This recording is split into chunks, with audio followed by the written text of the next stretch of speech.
You asked a question about heartburn and pelvic pain. You mentioned that you've gone to the hospital and been sent home, so you want to know when you should go back. And there's a lot of normal aches and pains that women experience during pregnancy, but without being checked out by a doctor or a trained labor and delivery nurse that can do medical screening exams, it's impossible to know if what you're experiencing is concerning, exciting, or if it's something that needs to just be treated and taken care of. So the best thing to do is always call your doctor if you have concerns and go to labor and delivery if you feel like you need immediate assistance or urgent care. So there's 4 main reasons to go to labor and delivery. The first is contractions, and if you are less than 37 weeks, you're considered preterm, and you should go to the hospital when you're having contractions that are 10 to 15 minutes apart, which is only 4 to 5 an hour, because the whole point is we want to see you sooner rather than later so that we can stop those contractions and prevent you from going into preterm labor. Preterm labor, by definition, is actual cervical change as a result of contractions. And so if we can stop the contractions before your cervix changes, then hopefully you can buy some time and go on to have a happy, healthy, full-term pregnancy. Signs and symptoms of preterm labor include signs of contractions. So lower abdominal pain, lower backache, abdominal tightening, pressure. Sometimes you feel pain in your thighs associated with all of that. You might have leaking of fluid or bleeding or an increase in discharge as well. So watch for all of those signs, and if you're experiencing any of those things, then get checked out. If you're full term or over 37 weeks, it's a totally different story. To increase the chances of your cervix actually changing or being in labor, most of the time you have to have contractions that are 4 to 5 minutes apart and intense enough that you're having to stop at what you're doing when they start and breathe through them. Also let this go on for a little bit of time before you run into the hospital, because sometimes at the end you do what I call regular contracting, where you start to contract regularly and you get excited and you call dad, maybe he's at work or school. By the time he gets home, 45 minutes later, you're sitting on the couch like, sorry, you can go back to work, because they kind of fizzled out. So let it go on for a little bit of time. Another reason to come in is vaginal bleeding. That's usually enough to scare most pregnant women into going to the hospital because you haven't bled for so long. So even if you just wipe and see a spot of blood on the toilet paper, get checked out. And it always comes down to how is mom and how is baby. Your doctor will consider your circumstances and decide if further investigation or even intervention is necessary. The third reason to go in is feeling like your water broke. Now, this isn't always obvious. For most women, it just feels like they peed their pants, and they're not about to call and tell anyone that. And if you do pee your pants, you wouldn't be the first or last pregnant lady to do that. So if you feel like that might have been what happened, but you're not sure, go to the bathroom and empty your bladder and then put on a pad or a panty liner and see what happens over the next 30 minutes or so. And if you continue to leak fluid, then you don't have bladder leakage issues. Your water's probably broken. So come in and we'll see what's going on. In and of itself, if your water's broken, that's an admit ticket to the hospital, because the amniotic sac is like a water balloon and it acts as a barrier between the inside and outside world. And once there's a breach in that barrier, we worry about infection. And so you need to be seen right away whether you're having contractions or not. A lot of women feel like their water has broken, but they sit at home waiting for contractions to start. And actually that, again, in and of itself is a reason to go. The fourth thing to be checked out for in the hospital is a decrease in fetal movement. The best sign that you have that your baby's doing well while you're at home is that they're moving regularly. And past 26 to 28 weeks, you should be feeling regular movement, like 6 to 10 movements an hour.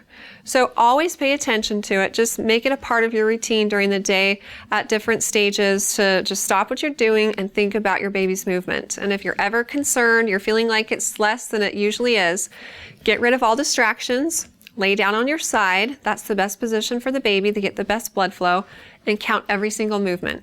And if you get 10 or less in 2 hours, or just not that many in the first hour, come in. Because the best indicator that we have that your baby's doing well is that the pattern of their heart rate is showing us that they're well oxygenated. So we'll put the monitors on, we'll watch for at least 20 to 30 minutes, and if we have any concerns or reservations, we'll just watch you longer. And best case scenario, we just reassure you that everything's looking good. And I would say 99.9% of my patients that come in with decreased fetal movement immediately start to feel their baby move when they come to the hospital. So, peace of mind is priceless. You can go home reassured that all is well. Now, in between prenatal appointments, there's other reasons why you'd want to call your doctor, let them know if certain things are going on.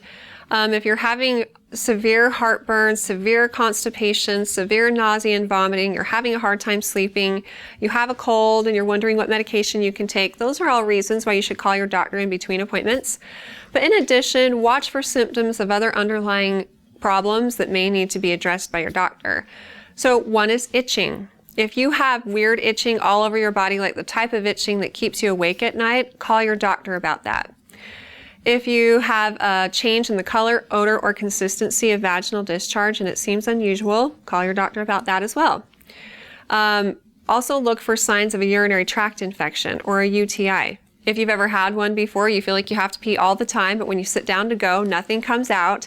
And for a lot of pregnant women, they're thinking, oh, well, that's what pregnancy feels like. And so a lot of women don't feel a difference between pregnancy and UTI symptoms, except for the fact that a urinary tract infection may cause burning.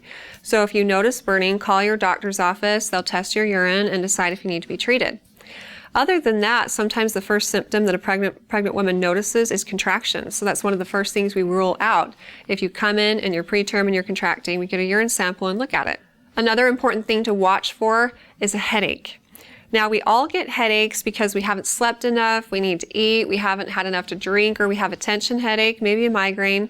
But if you've tried to take care of the headache by, eating, drinking, taking some Tylenol because your doctor said you could during pregnancy, you've rested, it's just not going away, then you need to get your blood pressure checked. A headache can be associated with preeclampsia. Other symptoms that you might notice with preeclampsia are dizziness, blurry vision or like flashing lights before your eyes, a sudden increase in swelling. Now, all pregnant women swell to some extent. Your rings don't fit so well at the end of the day and you have tree trunk legs, but a sudden increase in swelling. These are all things to pay attention to, and if you notice any abnormalities, then it's always worth getting your blood pressure checked, and then if it's normal, then the doctor will just say that it's probably just normal pregnancy swelling or whatever. My motto at the end of the day is always, when in doubt, get checked out. Even if what you're concerned about doesn't fit into one of my nice little explanations, then it's still always worth letting your doctor know about what you're going through because, like I said at the beginning, you can't know if it's concerning or exciting or if it's something that needs to be addressed unless you're checked out by a doctor or a nurse. If you do go to the hospital and you end up getting sent home, especially because you went in for contractions, not all is lost. I've had patients say that, they have to take the walk of shame down the hall and they're just not going to go back till their baby's falling out because they don't want to have to walk out of the hospital again without a baby. Don't take that approach. Don't worry about it because a lot of moms come in at least once before they have their baby. And if you're coming in for contractions, we just need to see proof of cervical change. And so we check you, we watch you for an hour, and all we can do is cross our fingers and tell you to work hard and shut the door and come back an hour later and see if your cervix has changed, monitor your baby, your blood pressure, and if everything looks good and your cervix hasn't changed, then you just get to go home and keep working at it. But again, there's nothing wrong with coming in because you won't know if it's time or not unless you're seen. Good luck with everything, and if you have more questions for me in the future, feel free to ask them on our Facebook page at facebook.com/Intermountain Moms and recommend us to your friends and family too.